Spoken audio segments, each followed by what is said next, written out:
What's up, everybody, and welcome to an all-new season of the Iowa State Daily Sports Desk Sports Weekly podcast. New for this season, you got two new people here. My name's Brett Schwellmeyer, and I'm here with Pavel Markovic. We are the new sports editors for the 2024-2025 school year. We're so excited to have all of you guys along for the ride this season. It should be a really fun year. Football should be pretty solid with this new Big 12. Men's basketball should be pretty solid. Women's basketball, volleyball, wrestling. All of it. I'm just super excited for it. How about you, Pavle? There's a lot to look forward to this year, Brett. You know, with every sport you just mentioned, there's a lot of promise for each team to contend in this bigger conference. And, I just can't wait for it to start. Can it start sooner? And it all starts really with the football season. And I think that starting there would be a really just good idea. That's what everyone's waiting for. I know that's what we're waiting for. Oh, yeah. So I think we just really have to start with this new look Big 12 because Texas is gone. Mm-hmm. We will have a new champion in a lot of sports this year. Mm-hmm. Football, volleyball, we're going to have new champions. And I think that it really opens things up. But when you kind of look at things and you bring in these four new Pac-12 schools in Utah, Arizona, Arizona State, and Colorado, a lot of people are looking at Utah as the team to come in here and kind of say, hey, we're the new team around here. And, they were up there in the Pac-12. They won a few championships there recently.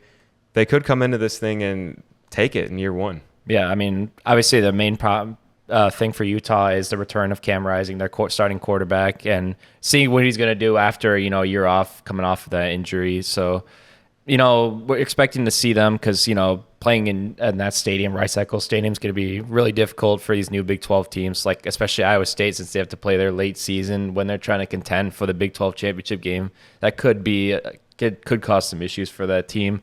But, just in general, like the new Big 12, obviously you still have your contenders like Kansas State, Oklahoma State, Kansas City, even I'd say Iowa State. But, they also added Arizona from the new Big 12. And now they got their quarterback, Noah Fifita. I hope I said that right. And then the wide receiver, Tero McMillan.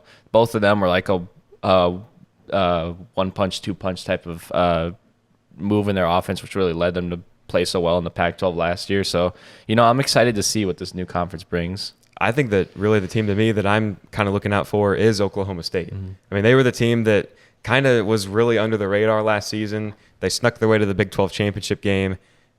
They kind of didn't really have an answer for Texas, but I feel like if it comes down to it, I do see Utah and Oklahoma State in the Big 12 championship.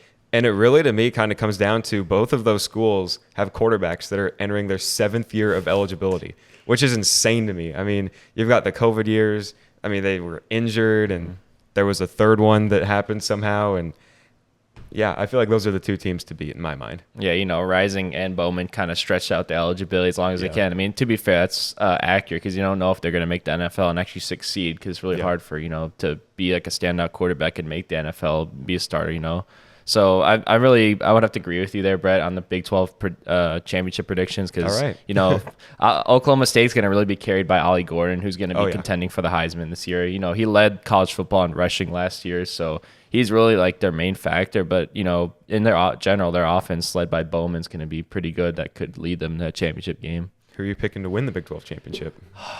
I'd probably have to go with the newcomer, Utah. Okay. I really think that Rising's going to really rise above the competition. I'm sorry you have to hear that. But yeah, I feel like just that Utah team, coming into a new conference, they're ready to show out and be a big contender. And I know their aspirations are higher than just winning the Big 12 championship. They want to win the whole national championship. Yeah, and that's something that we have to look out for too, is this expanded playoff that we're going to be a part of. First off, I will say, I'll be on the other side of it. I'm taking Oklahoma State to win the Big 12 this year. I just think that they've been so close so many times. They've got a fantastic program. I think it's one of the most underrated in the entire country. I think this is the year, now that Texas is out of the equation, that Oklahoma State wins a Big 12 title. But when it comes down to it, if you look at those two teams, you could throw some other ones in the mix. Someone from the Big 12, more than likely, will get a first-round bye in this new college football playoff. And that's what I'm excited to see. We're just mainly for Iowa State, but, I'm excited to see whoever makes it out of our conference really show out and show like the Big 12 is bigger than it could be like the Big 10 and the SEC, which are bigger football conferences than the Big 12, I'm excited to see what this football season brings, because we obviously are happy that Oklahoma and Texas are out because, it's really hard to take down those stacked teams. Every year they're always like bringing it. So, with these new 4 teams that come into the conference, I'm really excited to see what they bring. And then from a Cyclone perspective, we could look at this. I mean, you kind of think of where does Iowa State stack up in all this? And I feel like kind of across the board, they could be maybe like a, top 3, top 5, maybe just on the outside of the top 5 team, kind of across the board. And I feel like that in football. I mean, you kind of look at their schedule this season. We can start with like non-conference. I mean, just go there for a little bit. Starting with North Dakota, that game's going to be this Saturday. Really looking forward to that one. You can't take these games lightly, though. No. We've seen in the past, North Dakota State, UNI, they've beaten Iowa State in the past.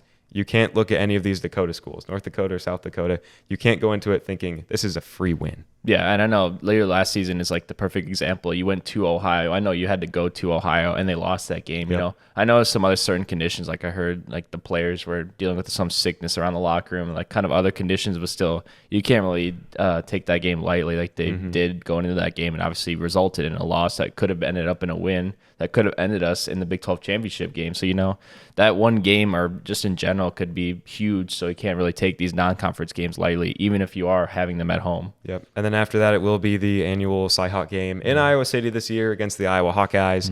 That one's going to be a huge game once again. It's going to be nationally televised on CBS. Huge deal once again.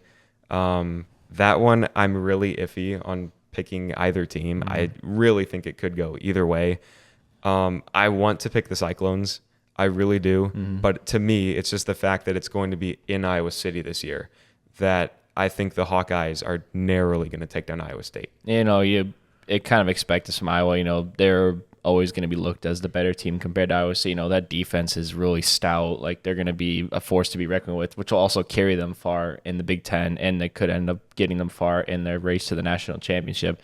But what I'm really looking forward to is really how this offense is going to deal with it, because this Iowa State offense led by Rocco Becht going into his second year as a full starter. He's got some promise along with the weapons alongside him with Jaden Higgins and Jalen Knoll out on the route, and then Abu Sama right behind him as the lead back. So I'm really excited to see if they can put more points up on that Iowa defense, especially in their territory. And what intrigues me a lot about the offense, specifically with Iowa State, is that a lot of the contributors are going to be sophomores this year. Or, I mean, they're on the younger side, I guess. Rocco Becht's a sophomore. You got Benjamin Brahmer, who's a sophomore. Abu Sama. Then you kind of look at the receivers, and you're like, okay, the leaders of this offense are going to be these 2 receivers we have on the outside. And the whole room is really good, too. They did lose Daniel Jackson to a lower leg injury, which is super unfortunate. I mean, I know that we were really excited to watch him play in his senior season, but it's going to be next man up for that number 3 spot. I need Ngoyi, Isaiah Alston are guys that we were talking about that could possibly be the next guy to take that next step up. Yeah, and I'm really looking at Isaiah Alston jumping up to that spot because, he really excelled in his time at Army, and now he transfers to a bigger school for football at Iowa State. So, I mean, obviously I feel like it's going to kind of be a rotating door maybe for this first game or 2, and maybe 3 if it comes down to it before conference play.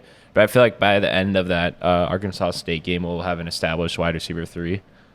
I agree wholeheartedly. And I'm excited for all of these non-conference games. I think it's really going to be a good gauge of how does Iowa State start the season off? How do they contend against Power 5 schools? And can they beat a Group of 5 school this year? Because I know that you said the Ohio loss was one that really stung last year. So can they beat Arkansas State? They're a Sun Belt school.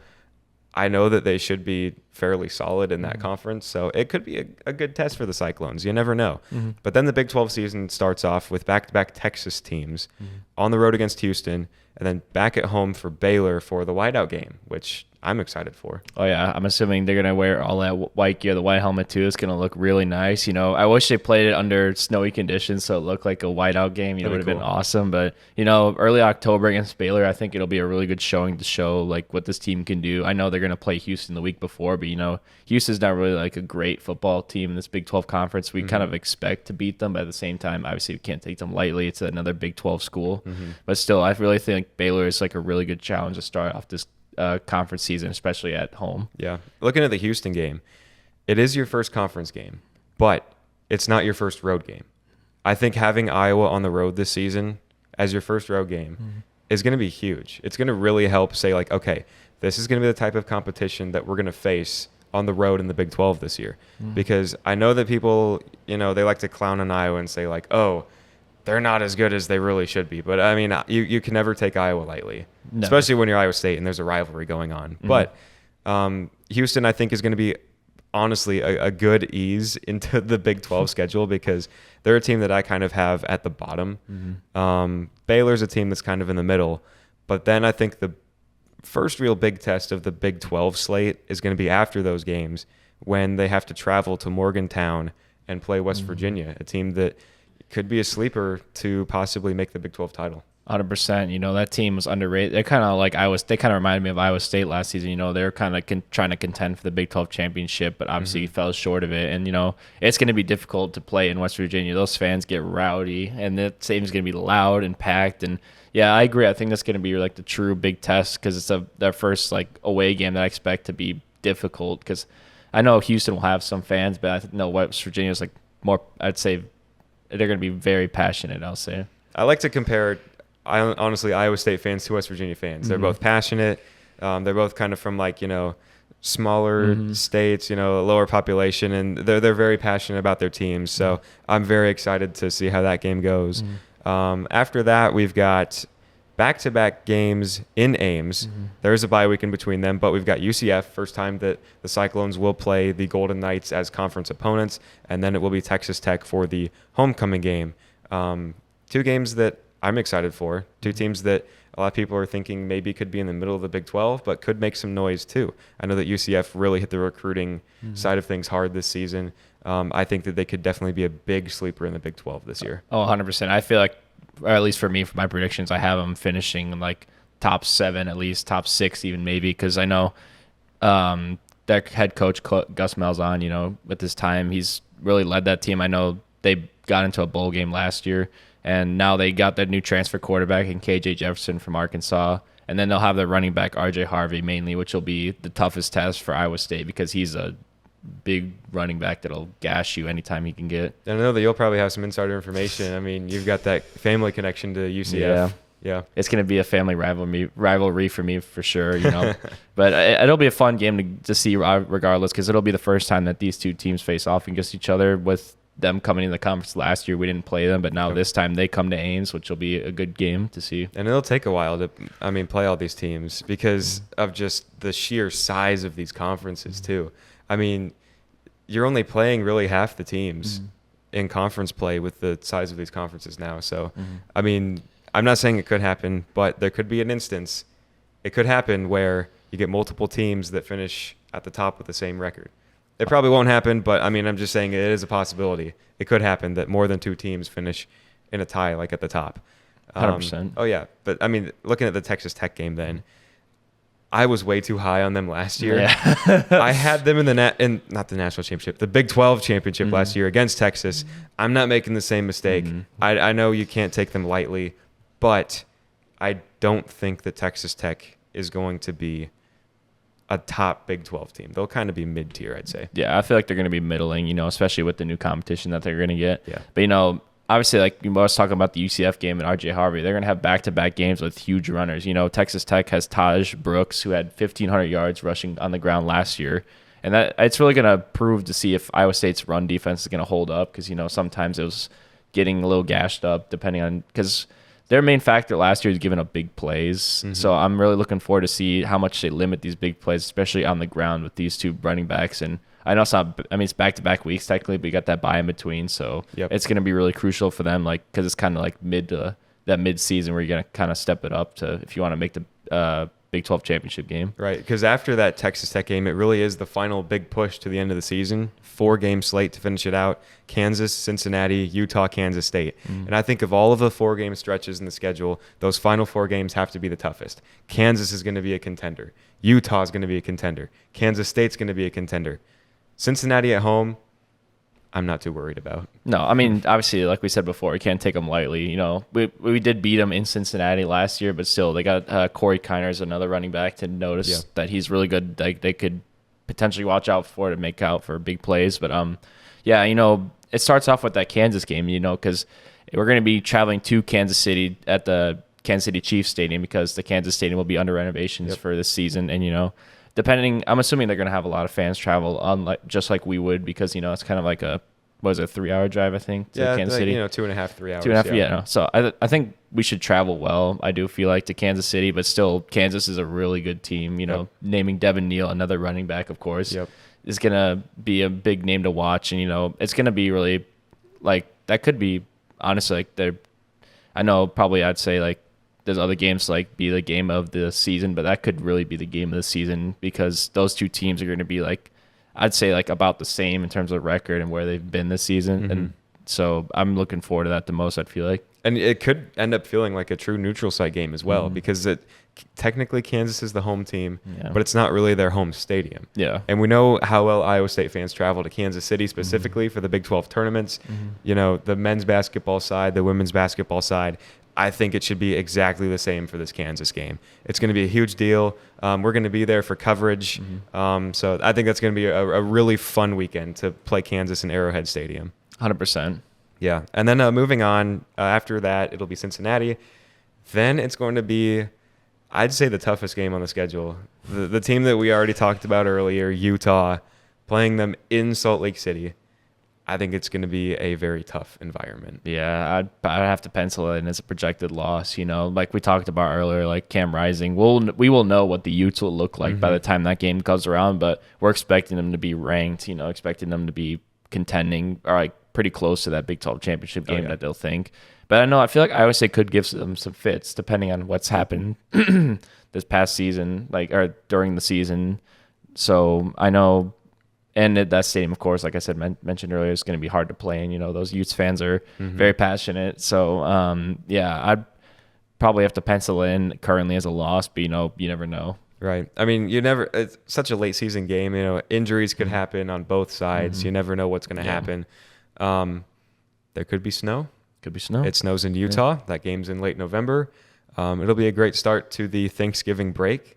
And the Thanksgiving break will then end with Iowa State's regular season finale hosting Kansas State in another Farmageddon Classic. We love the Farmageddon here. I love the Farmageddon. We love the Farmageddon. Last year we were able to see Iowa State take down Kansas State in the Snowmageddon in Kansas and Manhattan last year. So I'm really looking forward to see. This is the final Big 12 game for them this season, depending on if they're going to be in contention for the championship game. So, for Kansas State, it's going to really be my eye to look at Avery Johnson, the quarterback, because Will Howard did transfer to Ohio State this past season. So, and he's looking like the guy to step up for them really and take them far in this Big 12. So, they're going to have to come here. Maybe there's snow in Ames that time. Another Snowmageddon part 2, but this time in Ames. Yeah. And, the stadium's going to be packed because, it's going to be the senior day because it's going to be last game of the season. And luckily we get it in Ames. So I feel like that's also, there's a lot of games to watch, but, this is also added onto that list. One thing that I thought was really interesting from last year's Farmageddon game that I don't know if it's going to be exactly like how it played out last year, but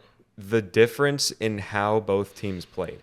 I mean, it was all offense all the time, but they did it so differently. Iowa State really relied on the big plays to get their scoring done. Kansas State really drove down the field slowly, methodically, and neither defense had an answer. That could be the case this year.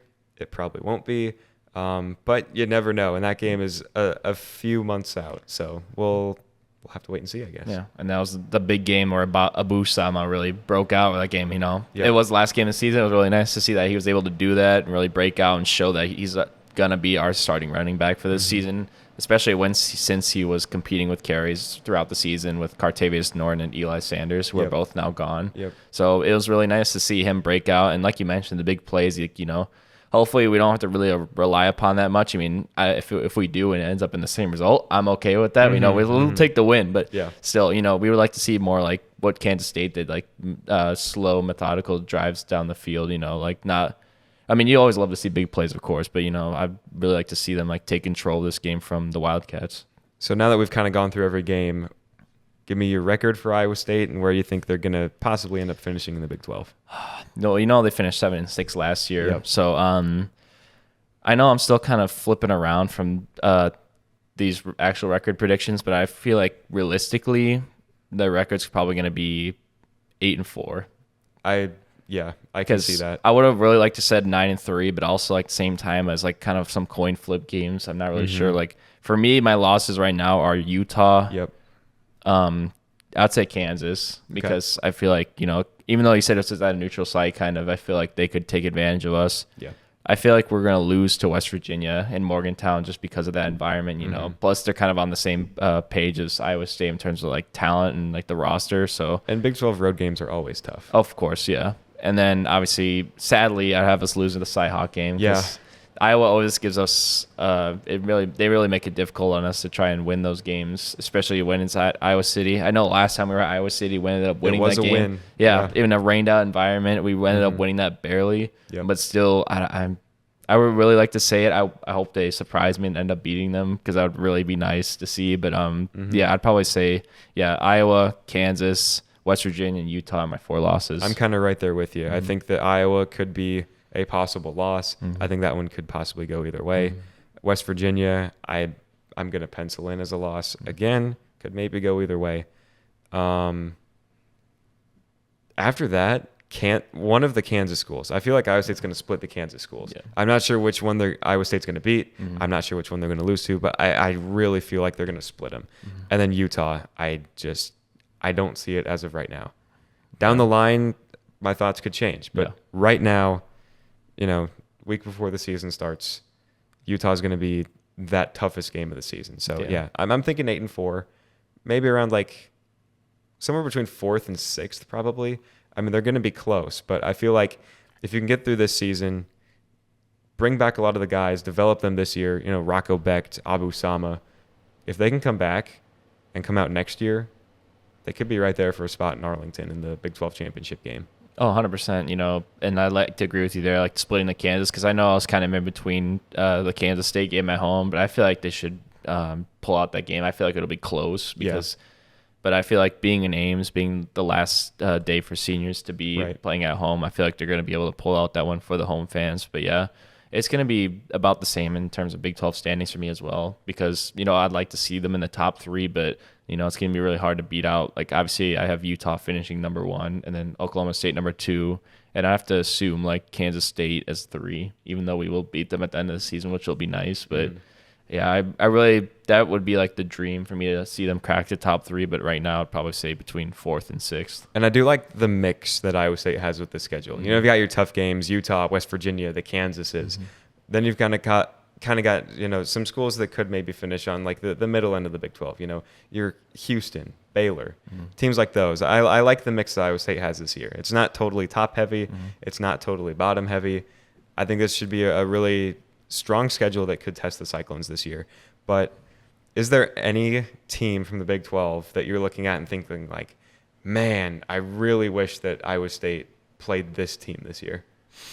I've got 2 in mind right now. Do you mind? You can go ahead first. Since I'm So first one's Colorado. Yeah. Just because, the hype around them, yeah. Right, yeah. I mean, they've been the talk of the town everywhere, Coach Prime, everything like that. I don't see the hype. I really don't. I mean, they went 4-8 last year?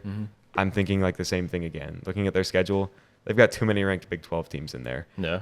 And I don't think the Big 12 is going to take – I don't think the teams are going to take too kindly to Colorado crawling back to the Big 12, Leave for a decade, come back after your conference blows up. I think it's pretty funny, honestly. It is hilarious, And like you said, they're going to be going to some tough away games too this season. So, it's going to be tough around them, even though you'd think it'd be tough around them in the Pac-12 last season. It's going to be, I'd like to think it'd be tougher this season, the Big 12 this season, just looking at what they've got. So, yeah, I'd probably say that would have been nice to play them, but, maybe next year they do. And it's like Iowa State starts the season with North Dakota. Colorado gets North Dakota State, the scarier North Dakota school. So I think that's going to be really a fun game to watch, actually. Oh, yeah. And then the other team that I kind of wish that Iowa State did get to play this year is Oklahoma State. It was a really fun game last year in Ames. I think that going to that environment, it would be similar to Utah probably, a top team in the conference. Could end up being maybe a loss, but I think that would have been a really strong game for the Cyclones. Yeah, and I think going to my side now, obviously you could think of teams like we'd think we'd be able to win, like that would be projected to finish in the bottom. Like my thoughts, like Arizona State, because that'd be a nice refreshing game because they're gonna play Houston at Houston. Because I feel like it would have been kind of the same like thing, whether if they were to play in Tempe or if they were to play here in Ames. So that would have been really nice to see. Just kind of like, it'd still be, I'd say, somewhat competitive because you can't take a Big 12 school lightly, but still, I would have liked to seen another like. I'm not going to say gimme team because I don't think anything. Maybe a bottom feeder. Yeah, a bottom. I mean, a team that's projected to finish. Bottom feeder. Projected bottom feeder. Yeah, I'm not going to say they are a bottom feeder because I can't say that until the season starts and gets going. I mean, people were low on West Virginia last year. And they really rose up through the Big 12. Exactly. You never know. Yeah, and then obviously, I'm going to stay in the same state in terms of my second game to watch. That would have been nice to see at least would be Arizona. Okay. Because, I was talking about Fifita and McMillan from their last season, and, they're going to be really competing for. I feel like they're going to be in that 4 to 6 projection, the Big 12 standings too, because they are a really competitive team, and that would have been a nice game to see them go up and compete against them. But they will in future seasons. But I don't know. I guess the same players. Yeah. So now that we've kind of looked at the whole football side of things, I think we can maybe make the switch over to the volleyball side of things real quick. And I know that it's going to be a really fun year for this Iowa State volleyball team. I had the privilege of covering them last year. I had a lot of fun with it. They had a really strong season. I know that they're striving for more this year. Last season it ended a little bit early, I thought. First round of the NCAA tournament, lost to Hawaii. But this season, it's going to be head coach Christy Johnson-Lynch in her 20th season here. She has just really turned this program around. I mean, over 200 Big 12 wins now. I mean, this team barely won before she showed up. Yeah. Completely turned this program around. And I think of her as a comparison to Bill Fennelly, the women's basketball coach. They really turned these programs around to make them like not the projected bottom feeders in this Big 12 conference. So I'm really excited to see what this volleyball team did. And going back to your thought about how they got bounced early by Hawaii last year in the tournament, I was really hoping to see more out of them because I think you'd be able to beat like the first round key team, especially winning 3 in a row and mainly beating number 21 Houston last year in Houston barely. Yeah, Hawaii is historically a good volleyball team, so I mean, you kind of have to look at it like, all right, this may be a trap game, and it was, but kind of looking at how things turned out last year for the Cyclones, 4th place, once again, just like football. Texas won, and they're gone. So there will once again be a new champion for volleyball. And kind of looking at how things are projected to turn out, Kansas, who finished second last year, is projected first place. I guess that makes sense. Yeah. They were right there with Texas. Odds are they likely will. I know that was a game. Iowa State split Kansas last year, won the first game, lost the second one. But that's another thing that's going to be different too. Last season, there were a few doubleheader weekends with some Big 12 teams. Kansas was one, Baylor was another. But now that there's, the more teams in the conference, there are no doubleheaders this season. So it's just basically, one game against a team, then you're going to play someone else. And you're only playing 3 teams twice. Yeah, and it's a huge relief. You don't have to go through those doubleheaders anymore. But then you said, looking at the Kansas specifically, we do play them again twice. Yep. But then what I'm really looking forward to is the last game of the season. We host Kansas to end off the home season, so that could really be a game to put themselves out there to go into the to the tournament as beating one of those top teams, especially like Kansas. Yeah, and then you kind of look at the 4 new schools. Arizona State's projected 3rd, but all the other ones are kind of projected in the bottom half. That could change. You never know. Yeah. But I know how excited all the players are and how excited Coach Johnson-Lynch is about getting to this season because Texas really just had a chokehold on the Big 12 just year after year, it seemed. They were just unbeatable. But now it kind of feels a little bit more wide open, and I think we're going to feel that in a lot of other sports this year. Yeah. Women's basketball, too. That's another one that I'm going to look at and say, all right, Iowa State, West Virginia, Kansas State, Baylor, all of these schools are going to be wide open to win a championship in that. And I think the same can be said in volleyball. Iowa State is projected 6th in volleyball right here. I think they can climb. I really think they can climb. And that kind of comes down to all of the talent that they're returning. And that starts with Nayeli Gonzalez, one of the most electrifying freshmen that I have ever seen in volleyball and at Iowa State. all-team Big 12 or whatever. I mean, she was just unstoppable last season, and I think that she could be in for another fantastic year. And I think, like you said, she really, along with Christy Johnson-Lynch, she really put this team on the map and like really showed out like, hey, Iowa State, mainly her, obviously, because, she's such a big talent, but, she really was able to perform really well in her first season. It was amazing to see. And you see, she was able to make the lone Iowa State representative in the Big 12 preseason team. So, I feel like that team's really going to be led by her now, making that step up now in her next season. So, yeah, obviously, like she's definitely the player to watch this season for them. And another big get that the Cyclones got over the transfer portal was Tierney Jackson, former West Virginia Mountaineer. So there is a bit of a connection there. They played each other before. Tierney knew the program a little bit through that aspect. And she told me that when she was going through the portal, she knew exactly what she wanted. And she said that Iowa State fit what she wanted perfectly. And during her time in West Virginia, she spent 2 years there, led the Mountaineers in blocks. And I think that's going to be crucial for the Cyclones this season because, a player that Iowa State lost, Alexis Engelbrecht last season, she was really solid at getting the blocks. Jordan Hopp, another one that the Cyclones lost that was really good at the net. I think that Tierney is going to be definitely a fantastic defender for the Cyclones. I mean, right at the net. And another thing about it, too, is just she's tall. Yeah. 6'4". Like, I mean, yeah, like that's enough to be said. We love that's what you need in volleyball. Up in the net, you need the height. Helps. Yeah, helps. And you can see how she led in blocks in that West Virginia team, and now I'm sure she's happy to see that she's able to, I guess, go to a better team because West Virginia is projected to finish in one of the bottom teams in volleyball this season. So, yeah, I really would like to see her step up in this new program to make a name for herself, and of course, I'd like to see her lead in blocks. Yeah. And another player that I'm excited to see is Maya Duckworth, who missed a little bit of the season last year due to an injury, but she's back. She'll be ready to go. She was second to Nayeli Gonzalez in kills last season. I'm very excited to see what she has in store. And another quick note, there are new uniforms for the volleyball team this season. They've got white tank tops. They've got black tank tops. So it should be cool to see those out on the court this season. It's just like the football team, getting the white and black. Exactly, that we'd love to see that. We'd love to see these new uniform changes. And, I'm excited to see what this overall team does this season, because we have a lot of returning talent, just like the football team does. And in a new conference, I'm looking forward to see what Christy Johnson-Lynch does with this new team to really put themselves above the rest of the competition. When I went to Media Day, all the players I talked to, Coach Johnson-Lynch, I asked them simple question, what's your excitement level 1 to 10? Everyone said 10, some including Tierney, said 11.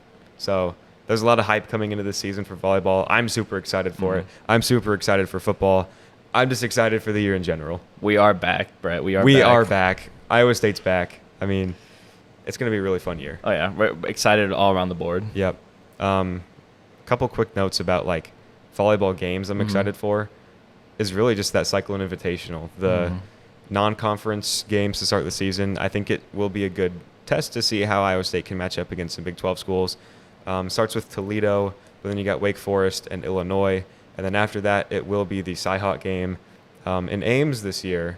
Last season, Iowa State took the win 3-2, down 2-0, win 3 in a row to take it. So the Iowa game, like always, should be another good one. Yeah, and in general, Cy-Hawk games always looking forward to because, both teams are really going to be going head-to-head for it. But, hopefully this year, being in Ames, we don't have to start down 2-0 in the set, so we can just end up, obviously I doubt we're going to sweep them 3-0, but, it'd be nice to start out ahead and keep them ahead instead of having to play from behind like last time. Yeah.